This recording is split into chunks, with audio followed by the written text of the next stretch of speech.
It's facts over feelings. That's what it's all about. It's facts over feelings, and it's very interesting. Like you said, you bring up statistics, you do the research, and you encourage people to, even though they support you, listen to you, to do your own research. Right. Like, don't just take my word for it. Like, you can look it up yourself. But it's funny because I encourage facts over feelings, because the first thing a woman will say when she's uncomfortable with a truth and a statistic, or a point that you're making and a perspective that you're making, she's going to say, well, where's the proof? Where's the statistics? You're just saying anything. But then you actually say the statistic, and then they still don't listen. No. So it's like, which one is it? You can't be like, oh, where's the proof? And then when we give you the proof, you still find some way to like wiggle out of it. And women just don't handle the truth well. We don't tell women the truth. And this is why I tell men, you have to start telling women the truth. You have to. And it's not to like disrespect women. And that's the thing, like people, now you become judgmental, yeah, right? Yeah, now you're judgmental. I'll tell you, because I start posting this type of content, right? And you start, women take it as you hate women. And it's crazy that if you hold women accountable and you start pointing out their inconsistencies and their behaviors, it's almost looked at as like you hate women, you don't like women. But women can just say whatever they want on podcasts, TV shows, YouTube, and say whatever they want about men, and nobody's like, oh, you hate men. It's like we aren't allowed to have an opinion. Well, and it's funny, there's different levels of success. I tell people, they're like, you must be making money. It's like, no, I'm not doing this for money, right? Mm-hmm. Because in the beginning stages of what we do, there's no money. Because we're getting suppressed. Our content, stay down, right? There's different levels, right? And then you get up to the point where you're successful, and you kind of open up your topics into social issues, worldviews, politics, red pill, and then you get to the point where I call the top of the house, right? See, there's different levels. I'm in the basement. It's funny, I came up with this analogy. We're in the basement. Elon talked about it. He said, when I took over Twitter, they were shadow banning. He goes, I wish all social media companies didn't shadow ban, like Google, Meta, right? They're shadow banning, right? And then he took over Twitter. He drained the swamp. Way too many employees. He opened up the algorithms. Now it's funny because I post on Twitter. It's like boom, followers. It's growing. Before it was like, So watch this. We're in the basement. How do we get through the door?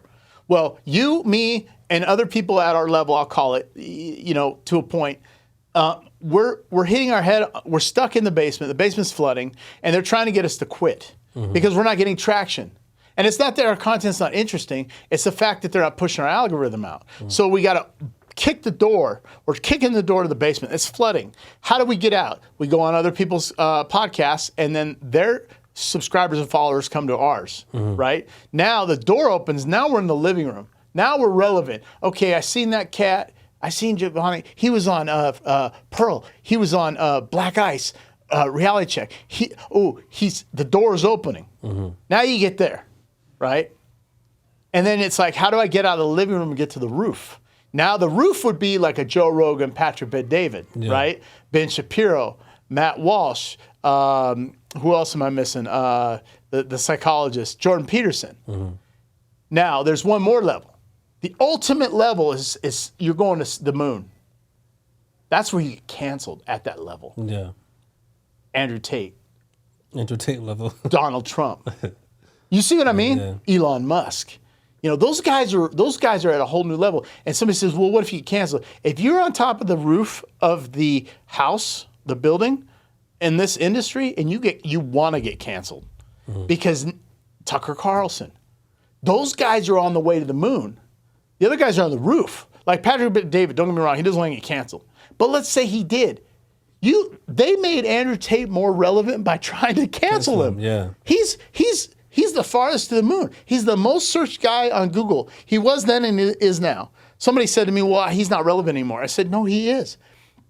Once he gets out of jail, and look who picked him up. Patrick Bet-David did this interview. Dude, in a day, 1.2 million in less than a day. It was like 2 hours. You see what I mean? So right now, we're these guys in the basement. Who are these two cats? These guys, look at them. They don't know about women. They're just talking about women. No, we're relevant. We're busting the door in the basement. We're kicking it. I mean, you're like, dude, let's kick this door open. Now it's starting to break. And once it breaks and we get in the living room, it's like, 100,000. Yeah. Then you get to a million and you're out of the living room and you're on the roof, like Pearl, like Fresh and Fit. They're on the roof, right? Now you see Myron's been on Patrick and David. Myron's been on Adam Sosnick. He's Jedediah, right? And you got Rolo and Michael Sartain. They're getting in the living room, right? They're not somewhere around 100,000. The point is, once you get to 100K on YouTube, now you're in the living room, right? We're all just banging the door. You see what I mean? No, I agree with that. If the algorithms were open, we'd been in the living room. Because it was 26K subs in 30 days. And it flatlined. Why'd it flatline? You see? Yeah, and I like that analogy too. And one thing I want to add to that as well, it's also that there's like the footprints of the red pill, like Fresh and Fit, Pearl, Andrew. And it's like anybody outside of that is, like you said, kind of like not even pushed. Or you say you got people in the comments trying to hate and be like, oh, they don't know nothing. And it's like, for me, I'm a student of the game. Like I'm humble enough to sit back and learn from you, I learned from you too. That's my point. From everybody. So I can pay respect to Myron. I can pay respect to Pearl, to Andrew, to Kevin Samuels. I've learned from them. Oh, 100%. 100%. I can't sit here and say that like I haven't.